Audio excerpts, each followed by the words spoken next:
Today we are having a look at the top 2 Overlord deck in Premium. Take a look at who I am now. I'm stronger than ever.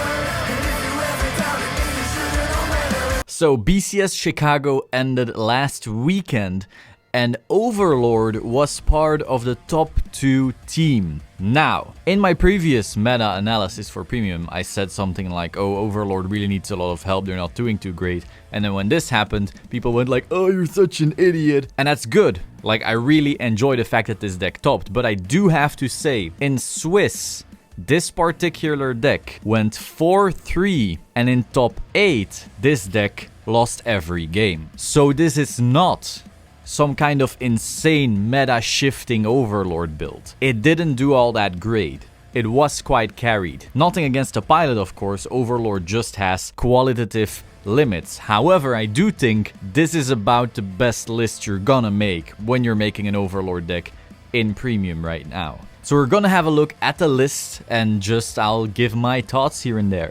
So first of all, we have a very sad first stride. It is the best one they have when they have to stride into it, but it's not really all that great. I hope the Premium collection really gives Kagero a stronger first stride. Obviously, they could purge or Ziegenberg even with some G-guarding and so forth. Like, that's all fun and games, but it's not the best first stride in the game by any stretch of the imagination. Then we have the Blade Master stride, and again, we generally don't want to go into that because the primary strides are actually Ziegenberg and Purge still. So we see right here 4 Ziegenberg, 3 Purge. These are your main strides. These are going to be your playmakers. But again, overall stride quality of Kagero isn't the highest. They don't have the biggest push. All their power is actually in the G-guards. So first of all, we have the big boy. This boy just becomes very big.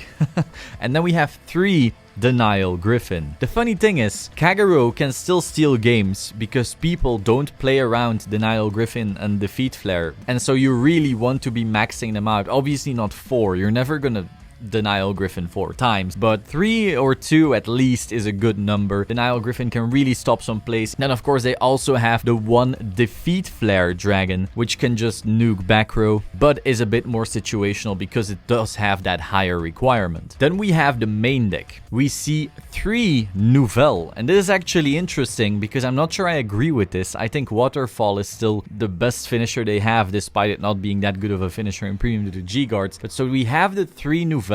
I guess defensively that is really interesting though, and it does wipe field, but is that good enough? And then we have 4 of the new Overlord, obviously to create some force markers. It's also good pressure when going first, and not much to be said there overall. We also have 3 Destiny Overlord. This was the best ride target back in G, and so right now it's still a solid backup. Of course, we want to have those Overlord names because various cards require Overlord. Something like Defeat Flare really wants you to have those names. And then we have 1 Cruel Dragon. So if you don't know, Cruel Dragon has a very interesting superior ride, but it's so hard to pull off. You need to be able to retire early. So it's interesting that it's just a one-off in this specific deck. I don't know how often he did the superior ride with this deck. Do note that with the Nouvelle Grade 1 we will cover later, he could fetch this specific grade 3, but then he still needs that and the Nouvelle in hand, so it's not super consistent. But it is a fun tech, I guess. Then we have 4 Berserky Boy, probably your best ride. Not only does it plus you, it can retire some, it's also 10k base, so it's good against something like Azel. Of course, loads of stuff is 10k base if you want to run a lot of V cards in the grade 2 slots, but this is probably the best ride you can go for.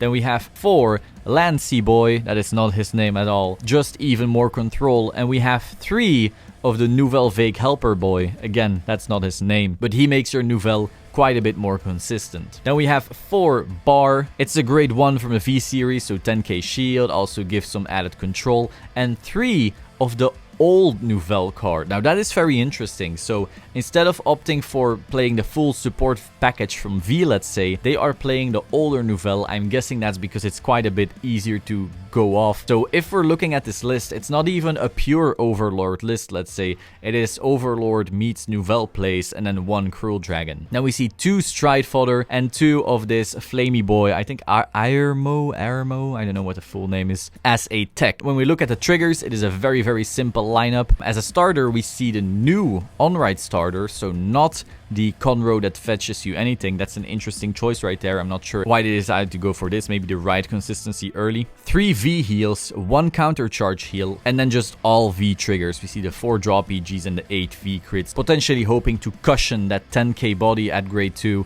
with another 10k shield, and that way completely destroy an Azel rush or something like that. That is the list of this Overlord player. Special thanks to Andres from Team TTH, Team Tryhard, for giving me this photo, this list, also allowing me to share this with you. Hope you found this interesting. If you did, please subscribe to the Solemn Vanguard channel, click the button to stay up to date, like the video. If you like the video, you know what I want you to do. And I will see you soon. Ciao.